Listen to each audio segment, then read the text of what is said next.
Hi, my name is Nick with IT Supplies, and in this video I'm going to show you an easy way on how to attach your media to the take-up system on an Epson S-Series printer. Here we go.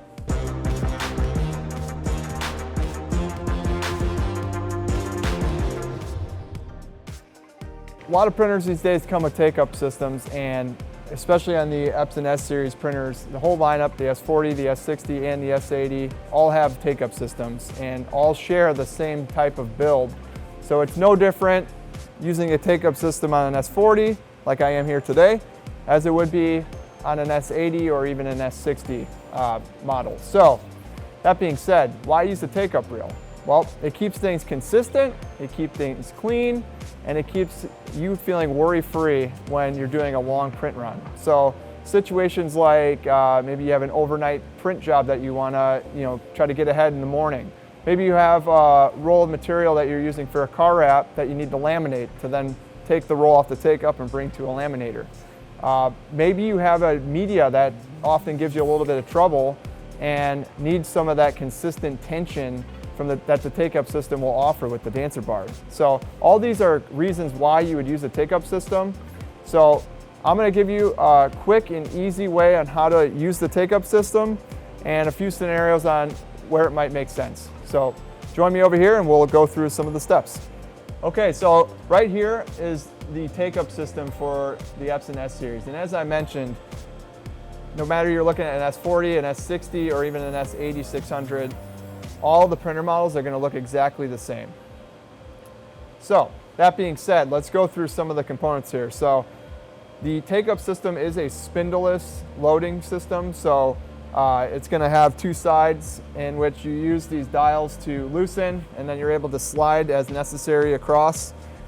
This side is the side that you want to keep pretty stationary, and then the other side is the side that I move back and forth depending the width of the rolls empty roll core that we're using.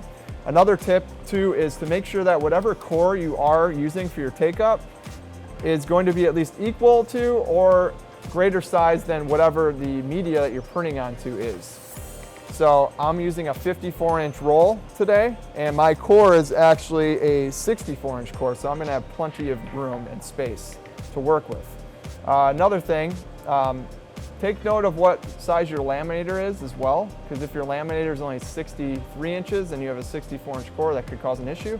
So whatever core you're using, make sure it fits on the machines that you're going to be running it to next.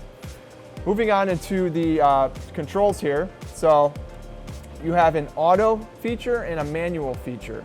The manual is just simply manual. If you want to spin it back or spin it forwards, you can do that by just toggling the switch.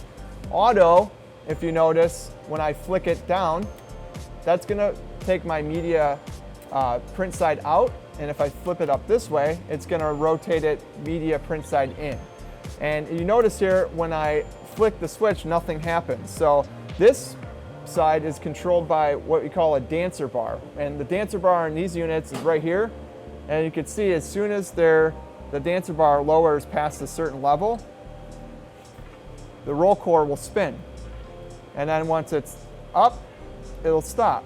So what this dancer bar is doing is really kind of dancing with the media. So it creates a little bit of tension, and then it also controls when to spin the take-up system. So today, what we're going to do is I'm going to have it go media side out, and I'm going to show you some helpful tools on how to actually attach the media so that you're attaching it straight and not getting any skew. A unique feature on the Epson S-Series printers is you can actually pause your print. So this really helps when I'm trying to get my media onto the take-up system. And another cool thing here is, I like to use like a marker to kind of figure where the center line is, because you want to try to get the center of the media attached to the take-up first so that you're not having any skew as it's getting taken up onto the take-up system. So I use you can use a dry erase marker, any kind of marker, and I just like to find where about center is and make a mark so I know where center is on my media. And then another thing I like to do is create sort of a semicircle so that I have one point of the media that is attaching to the take-up with tape, and then the other sides tuck in really nicely from cutting out the edges, and you'll see how that will work in a second here. So what I like to do is just try to get an even mark on each side. And this is going to help me guide my cutting. So I'm going to go ahead and start my print again. So I'm going to unpause the job. And then the printer is automatically going to pick up right where it was and continue printing. You'll notice that I have a space here. So I'm planning on laminating this after. So I like to give myself a little bit of space on the front and back end for when I'm trying to web the laminator with, without ruining any of the image part from getting it started. Okay, so now I paused my print again. I let my leading edge get caught up to where the depth of where the take-up system is here. So you want to get the print just about to where you can just push on the front and the media will touch the take-up. This avoids you from pulling down in any of the areas. So if you pull down in an area that's not your center, you're going to start to get a little bit of skewing. Now what I'm going to do here is I have my marks that I made. So you want to get a nice sharp knife to use, and I'm going to cut from the left side to the center and then the right side to the center in sort of a semicircle fashion. So it'll look something like this.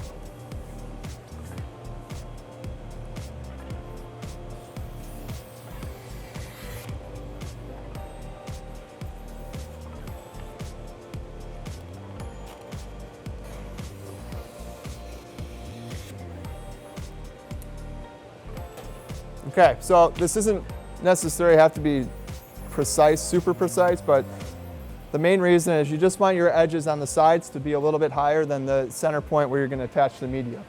Okay, so I paused my print again, and what I'm going to do here is attach my media to the actual empty roll core. You can do this as it's printing if you'd like. I paused it just to keep things pretty simple here. So once you become a little bit more of a pro of doing this, you can do it right on the fly. So again, I don't want to be pulling on this to attach it. I just simply want to push it back in and just kind of let the media get right towards the core. And usually one piece of tape will do. And then I'm going to move you over so we can show what's happening as I print. Okay, so now I'm going to unpause my print.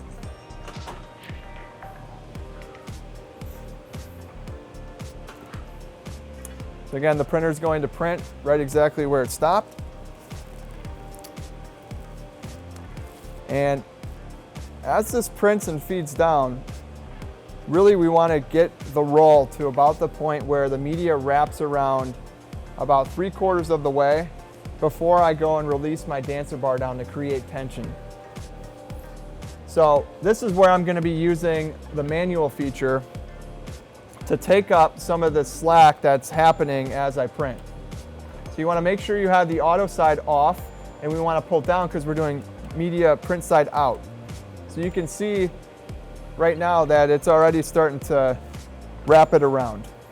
So now that I have the material about 3/4 of the way wrapped around the core, it's safe to drop this dancer bar down and not having my tape come undone, which is super frustrating. I'm sure we've all been there before. So I have my auto setting set in the correct position here, and then all I do now is just release the dancer bar. And this is going to kind of take everything over, so I don't have to be down here at all, and this machine's going to do its thing, taking up the media. So you can go to lunch, you can go home for the night, you can just let the printer do its thing and come back to a nice printed roll taken up on your take-up system.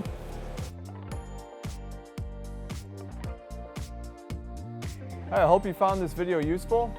If you still have questions, please feel free to give us a call.